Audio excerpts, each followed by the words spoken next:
రాష్ట్ర ప్రభుత్వం ఆలోచన చేసి ఎవరు ఏమనుకున్నా సరే, ఎవరు ఎలాంటి విమర్శలు చేసినా సరే నియంత్రించదలుచుకున్నాం, నిలువరించదలుచుకున్నాం, అవసరమైతే నిర్మూలించదలుచుకున్నాం ఆక్రమణదారులను.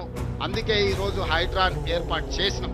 హైడ్రా అంటే కేవలం ఏదో పేదల ఇల్లు కూలగొట్టడానికి పెట్టినట్టుగా కొంతమంది చిత్రీకరిస్తున్నారు. నాకు ఆశ్చర్యం కలుగుతుంది. వాళ్ళ ఆలోచనలు, వాళ్ళ విధానం, వాళ్ళు ఏం చేయదలుచుకున్నారు. ప్రకృతి విధ్వంసం జరిగినా పర్వాలేదు, హైదరాబాదు నగరం కుప్పగూలినా పర్వాలేదు, ఈ నగరం కాలుష్య నగరంగా మారి ఇక్కడ ఉండే ప్రజలు వలసపోయి పారిపోయినా పర్వాలేదనే ఒక కుట్ర, కసి, కడుపు మంట వాళ్ళ మాటల్లో కనిపిస్తుంది.